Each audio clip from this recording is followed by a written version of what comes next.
The clear glaze medium should be dry enough to paint on by now, but I'm a little surprised that it still looks a little bit shiny.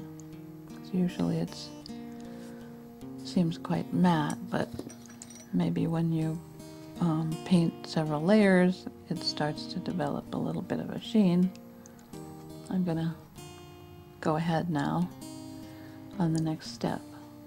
We're going to plot the position of the pupils and the iris based on what I talked about before. First, we're going to find the center of the eye opening from the top to the bottom and make a very small dot in whatever color paint. I think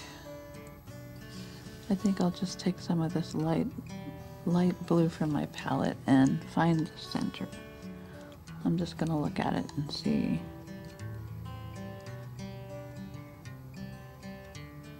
To my eye, that looks like the center dot.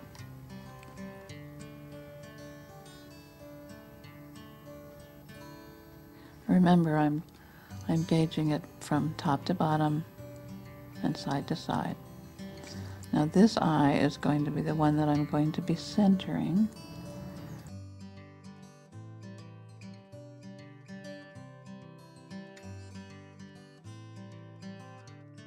Okay. And based on my sketch that I did before, this one stays in the middle, but it's a little bit lower. Let's take a different color, a little bit of the brown, to do the second dot. And then the second dot here is just a little bit inside and down from the first dot. And those are going to be the center points. And I'm going to make a pupil that is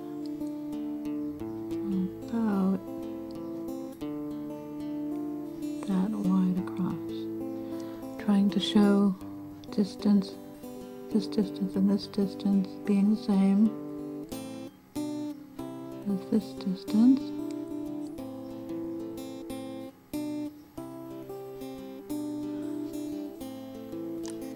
And then going up toward the upper lid.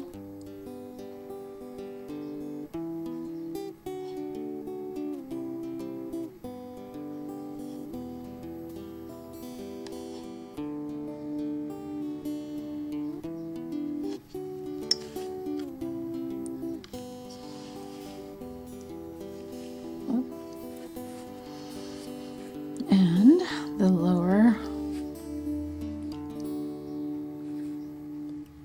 part of the circle is going to extend slightly below that lower lid. Oh boy.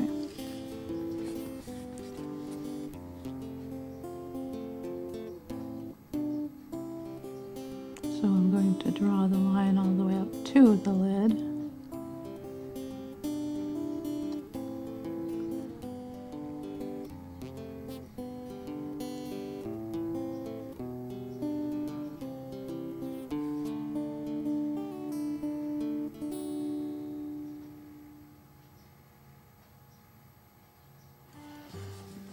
Okay. Strange. I think I want to make sure. I think I'm going to raise this line up a little bit higher. It was a little bit below the dot.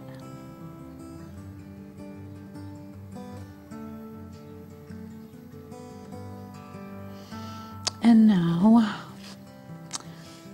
I'm going to attempt to draw the arcs that make up the circle in between the ends of these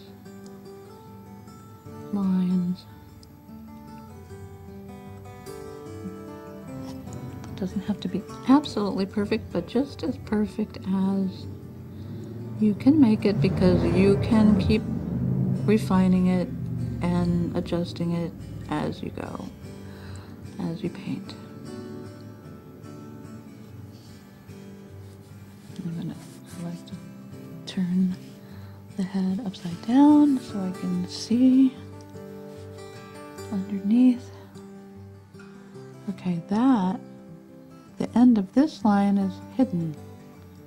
So I have to imagine where it is and draw the line accordingly. The line has to stop because part of it is hidden.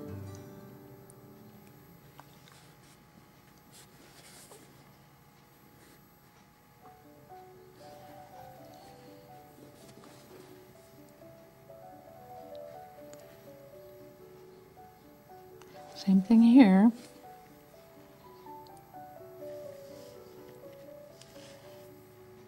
I think, okay, this arc is hidden underneath the lid a little bit, as is this one. Whoops. Don't want to paint the nose. Alright, let's see how we did. Go ahead and make some refinements. Now look at the two eyes, and we're just going to be filling in. I'm looking at this one and I'm thinking, well, that's not really quite round, is it? You know, it's a little bit oval. So I need to round it out a little bit more. You know what I think would help is if I get my retarder in my brush.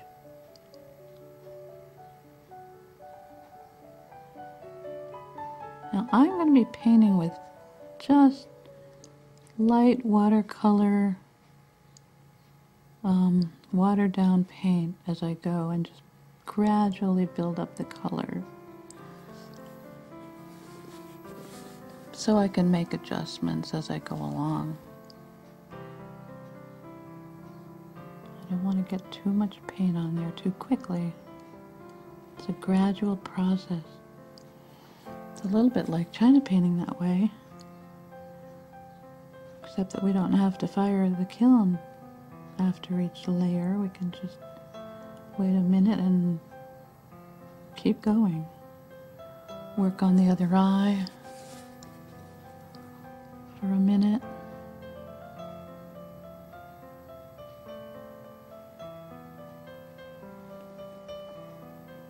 And look, this one is a little bit narrow still. This one's rounder. I like the roundness of this one. Is it in the middle? I don't know. Let's see.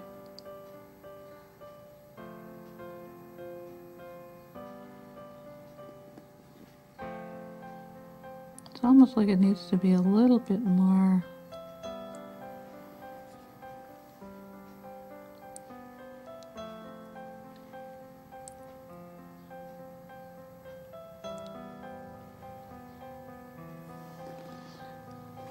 Okay, a little bit more on this side, maybe.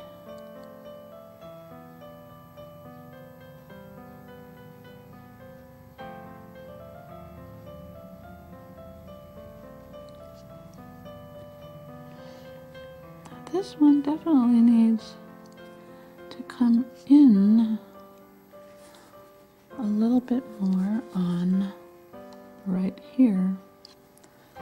You know what? I think I'm going to get my retarder and load my brush a little bit more carefully.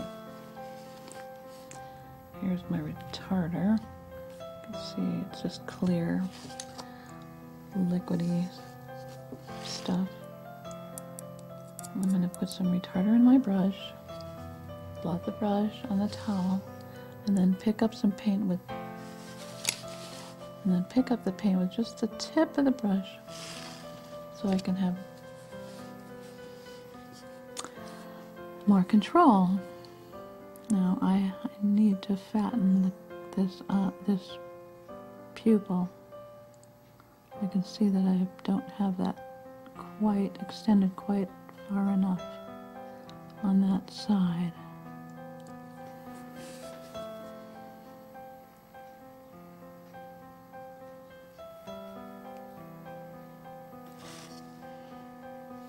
I don't know.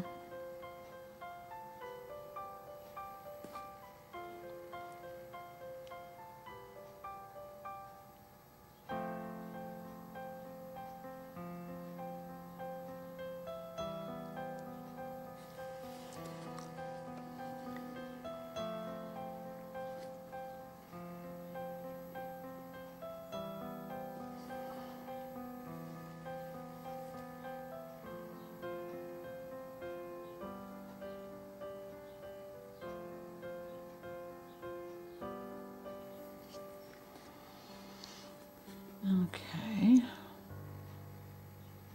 She's looking at you, but a little bit frightened. Well, we're gonna fix that.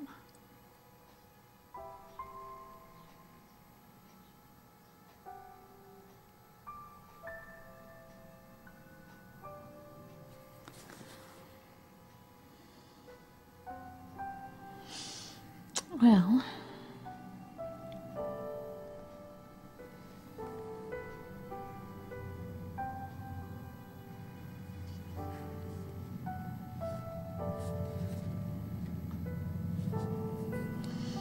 now if I want to make a correction, best way I know is to dip my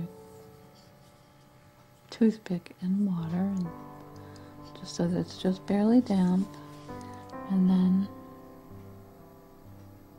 just very gently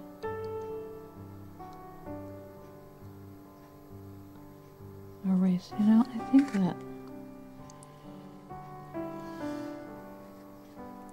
think that glazed medium is not really quite dry. You know what?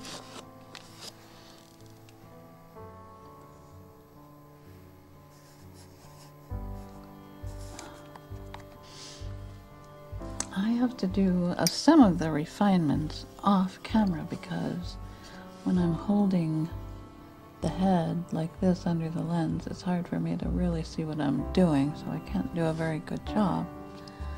So what I've done is I've continued to work on these two pupils, trying to perfect the size and the shape, the roundness of it, and so these little lines here in the middle kind of help me visualize to see if I've got the curves of the outline of the pupil correct, and the size of the both eyes are the same. And I just keep working at it, filling in, and also refining the edge. Sometimes I take a little bit of the white color if it's not smooth, and just go along the edge if there's little bumps and burrs and things. It's one thing you can do with acrylic paint that you can't do with China paint, is cover up your mistakes with the opaque white paint. My goodness, that is white. Let's put a little green in too. Of course it's wet, so it looks more reflective while it's wet.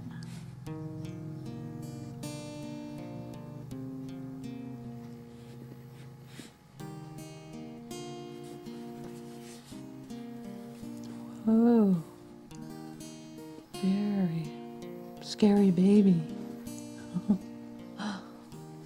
Okay.